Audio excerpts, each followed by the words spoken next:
The month of February is Heart Month, and we thought we'd bring you some very important information that literally could save your life. I'm pleased to welcome today Barbara Hunsinger. She's a registered nurse, but she is the Director of Non-Invasive Cardiac Services at Lehigh Valley Hospital, Hazleton. Barbara, I know you have some very important information for us. February is Heart Month, but we want to keep this information on hand all year round, right? Absolutely. We want to tell you a little bit why American Heart Month is so important. One of the reasons are, I have a few, so I'll go over them very briefly with you. It reminds us to take good care of our heart. American Heart Month motivates us to examine our own health habits and risks, and we want to take steps to improve our heart health. What else? It also promotes education about heart health. Knowing our risk factors of heart disease, how can we reduce them? How can we help people lead healthier lives and diminish the risk, like for heart attacks and other cardiovascular disease like strokes?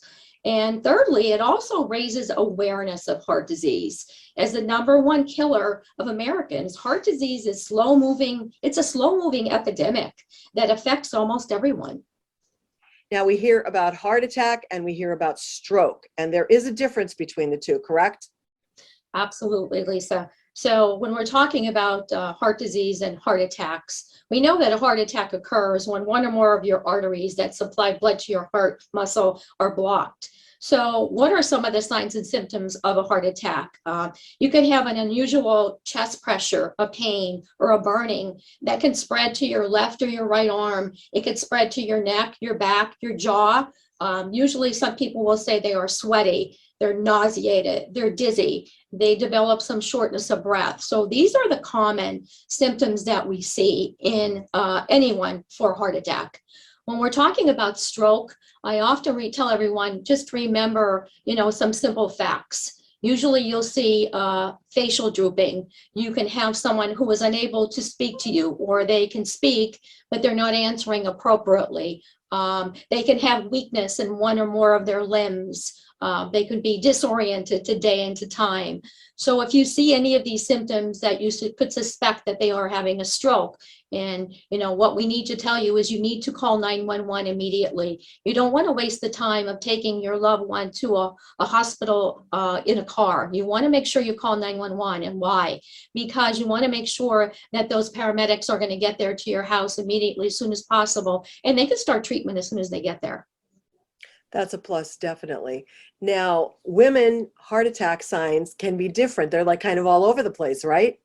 Absolutely, they are. And women need to know that sometimes that this is a little bit different in women. Sometimes it is a squeezing or burning. It could be something very mild in your chest. Sometimes women get a lot of dizziness, lightheadedness. They can faint. They can get cold sweats. They actually feel an anxiety or a fatigue and a very much weakness, which is very unexplained on any exertion. So as you can see from the others that I explained, women do present a little differently, and it is sometimes a little bit more subtle. Now, you have some information that we should, do to stay healthy. So how do you observe American Heart Month? What are some of the things that we can have you do? I would say take up a hearty, healthy habit. Stay active, eat healthy, watch our weight, are all important parts of maintaining a healthy cardiovascular system. Pick a new habit, like jogging, or maybe something simple like, substitute water for soda and try it and stick to it for the whole month of February. Something simple like that may really help you to decrease your carbs. The other thing is you want to educate yourself. Learn about the risk factors of heart disease. Learn about your risk factors, the ways you can prevent them, and the lifestyle choices that that can actually help you stay healthy. The last thing that I would say, which is really important, is get your cholesterol checked. If you're worried you might be at risk for heart disease, ask your doctor to perform a simple blood test to let you know if you are at risk, and you should make any adjustments in your lifestyle or your diet. And also, there are some virtual events happening through Lehigh Valley Hospital because of it being Heart Month. They can register for those, and they can learn a lot by attending those virtual events.